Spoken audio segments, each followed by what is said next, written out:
خاطر جاش اعتباری است، امن است، چوپای نیست، کمره نیست دیگه، جاش امن است. با خاطر شما هر رقم میکنی؟ ما دو سیم کارت هستیم دیگه، فرق نمیکنه باز است. مشکل نداره؟ نه مشکل نداره.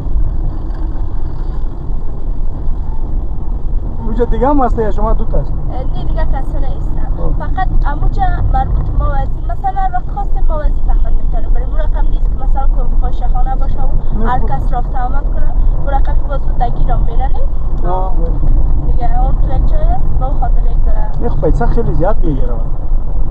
بچه به خاطر پیسه زیاد میگیره، خب جایش هر کس نمیرنه. اینا اگه بازم تو میگی من اگه تشکیل میزنم اگه. چرا خیلی از پارتنرها از دخول همزمان خوششون میاد؟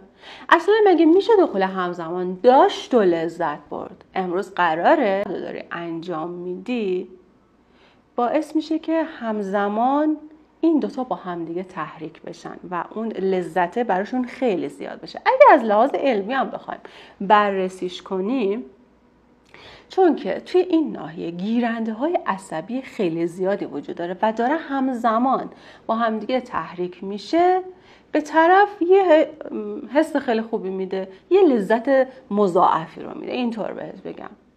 اما یه سری از افراد اومدن میگن وقتی که دارن دخول همزمان رو انجام میدن، خب یه احساس پرشدگی بهشون دست میده، باعث میشه که حس کنن که خیلی پر شدن. البته اینو بهت میگم که اینجور تجربه برای همه یکسان نیستش و هر کس خب یه تجربه داره، چون افراد با هم دیگه متفاوت هستن، احساسا متفاوت، سلایق متفاوته.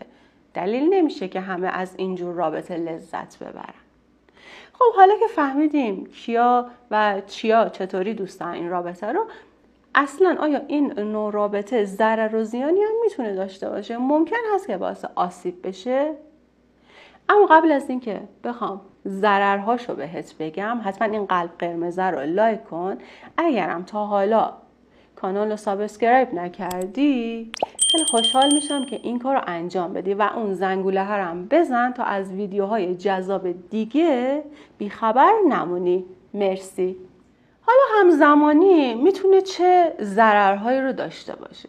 اولین ضرری که میتونه برات ایجاد کنه عفونت، انتقال عفونت. خب زمانی که تو داری همزمان میکنی تو از جلو عقب، خب امکان داره که باعث ایجاد عفونت بشه. چرا که مقعد اصلا محل خوشگذرونی و زندگی مدفوع هستش، اونجا جشن میگیرن، اونجا محل خروجشونه، محل ورود چیزی نیست.